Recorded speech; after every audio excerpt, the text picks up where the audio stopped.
emerging many Aboriginal people here today. If I was being assessed this afternoon on my teaching technique by Jackie Curry, I would fail. Because this is not what I should do, but I need to sit here for the video, so that's what I'm doing. So don't assess me at all, Jackie. So yeah, I'm going to talk about Clerk of the Course and check starting. This has probably been, over the last couple of years, one of the biggest changes, I would say, to our meets and to Australian meets, and some of it is obviously filtering down into area meets, not so sure about club meets, etc. But if you think of what we're doing at state level, if that filters down so kids understand what's happening, so if they get through to Australian level, then they know exactly what's happening. So bear with me as I give you death by, no, not quite death by PowerPoint. So why be a clerk of the course? What is the clerk of the course's duty? It used to be called the marshal. All right, now it's clerk of the course or the help desk. Why are we there? Well, we need to make sure that every reasonable effort is made to allow swimmers to swim in the right heat, the right event, in the correct lane, so that they get a time in that competition and where they've entered. I think also one of the things, if we're now calling it a help desk or clerk of the course, is you want to start building that really good rapport with the competitors who are coming through what I'm going to call the call room, the old marshalling area, and you want to build up that rapport with coaches and parents as well. They will come to the desk and ask you questions.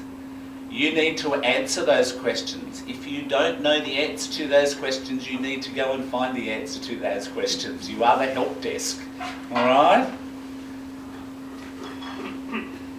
Not that I'm trying to do I just want the job all to myself, but clerk of the course isn't for everybody, all right? Some people like being around the pool, on the end of the pool deck getting wet, etc., like they're starting, like they're refereeing. Clerk of the course isn't for everyone. You if you want to say, you're the font of all knowledge almost, but you don't know all the answers to the questions. So, not that I'm trying to say don't be the clerk of the course and I want it all the time. Just remember that there are a number of things now that probably you didn't do in previous times being a marshal, that you now have to do with being the clerk of the course or the help desk. There are still things you still need to do though, all right? As I've said, every meet is different. Even a state meet, from the country to metropolitan to state championships, they're all going to be different. Club meets, area meets. At Australian meets, if you see C of C, that means clerk of the course. Okay, or CS means check starter. At Australian level, they are doing away with a person called the clerk of the course. At the upcoming short course championships, there is no person no one against clerk of the course. You are the help desk. So I'm not sure how our call room will operate. They still had it at age championships this year. I'm not 100% sure about trials. But the help desk has all the accreditations will come to it, withdrawal forms, all those sorts of things. I think they've also got on there, I did see at age, they also had the first aid officer there as well. So that's what's sort of happening at Australian level, and at international level they actually have two call rooms. So the first one's the first call room, the marshalling area basically, and the second one that you move into, and there's probably only a couple of heats at a time go into there, one heat at a time. That's basically the check start area. So if you ever do an international meet, that's probably what will happen.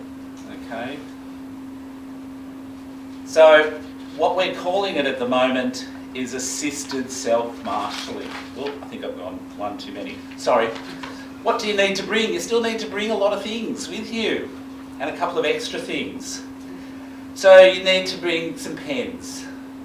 Still need to write stuff down. You might need to mark off on heat sheets for finals, etc. You might want to bring pencils. That's not for colouring in, okay? That's not for that. It's lead pencils. A lot of people, one reason why people find the clerk of the course a little bit boring, I suppose, is not every kid comes through the call room at the moment.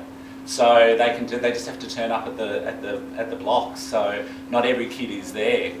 Highlighters, I put yellow there, but it's up to you what you use. The only stipulation I would be that I wouldn't use blue. Blue is quite difficult to see, but I use yellow. You need a pair of scissors, you need the ruler still. While the box that Swimming New South Wales will have sticky tape in it, I've got my own sticky tape. The reason for that is you need to put the program up on the wall. You need patience. Maybe you need a bit of a sense of humour. You also need a master program. So if it's going for 6 days, you get the whole program together, not just each session program, because you might need to mark off the 4, the 8 and the 1500 metre swimmers. You also need some withdrawal slips if it's a heats final situation, because they'll still come to you to withdraw from any finals, and then you need to go over to where the results have been put up, and you need to mark off who's withdrawn from that event. You'll have it at your desk as well. You'll have finalist sheets, and you'll need to mark those off as well. You need to keep an eye on when those events actually close for withdrawals as well. The rules around that haven't changed. So we're calling it assisted self-marshalling. So out of the guidelines that the technical committee have put out, this is where these come from. So swimmers are responsible for being in a position behind their lane in time for the referee's whistle to start that heat. Swimmers can report directly to the chairs behind the lane or proceed through marshalling or the call room. It's up to them. So one of the jobs you have is to make sure kids who are sitting in that marshalling area, perhaps, that they're getting up ready to be check started by the check starters who will assist them in getting into the right lane. Some of them will just go up and go straight across. So there's a lot of awareness that you need when you are clerk of the course. So when we use it, it's in the heats of a heats finals meet only. Where it's finals, the swimmers need to report to the clerk of the course, and check starting procedures as normal take place. So for us at state championships, they'll be walked out.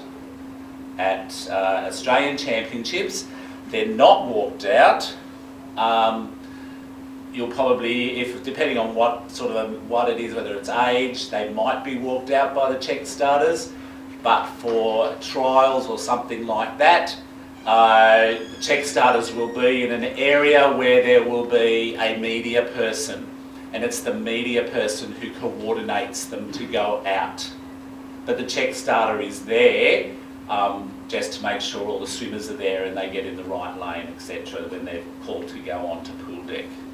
We use it in the heats of a time finals meet. We do make some adjustments for multi-class swimmers or a development meet. So a lot of multi-class swimmers come in, a lot of junior swimmers come in, and they want to be marked off. So yeah, okay, as long as you know your event, your heat and your lane, that's fine. And of course the little ones have it written down their arm or on their foot or something like that, which event, which heat, which lane they're in.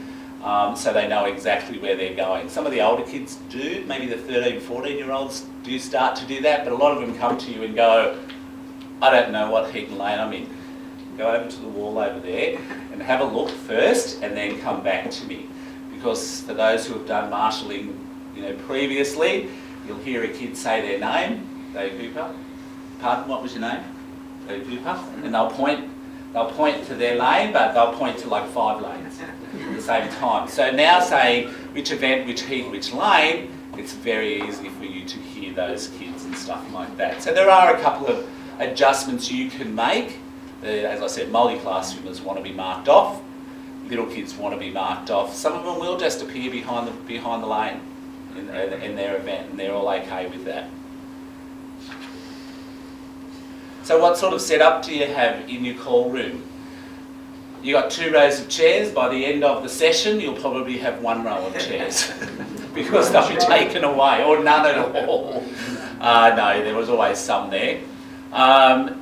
So you'll need to have the session program sticky taped to the wall so the swimmers can check their heat and their lane. Hopefully they've already checked that, and Mum's already told me what heat and lane I'm in. So when they come to you and they go, what event heat and lane in? I don't know, Mum didn't tell me. Oh, okay, we'll go over there and have a little look. I always have some extra session programs on the table as well, so they can have a look at those if they don't want to go over to the wall because there's 20 kids over there already.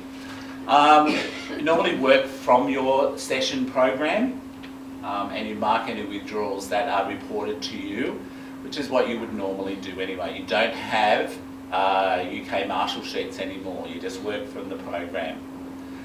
If it's a final situation, you need to have withdrawal forms there, and you'll get finalist sheets that'll come to you with the closing time of when the event closes for any withdrawals. So amalgamations. What it says in the guidelines, it's when it's simple.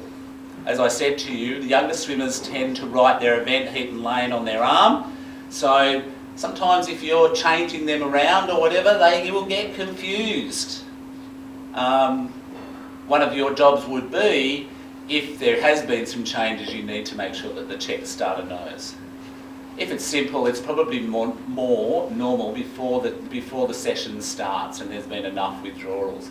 Once you start the session, it does become problematic. And yes, I understand that they only have to turn up to the lane ready for them to race. So I don't know, check starters don't necessarily know whether those kids are going to turn up or not. They could just turn up, and amalgamation's taken place, and all of a sudden you've got 3 kids who have missed their race. So stuff where you have amalgamated might not work, and it takes a little bit of extra time.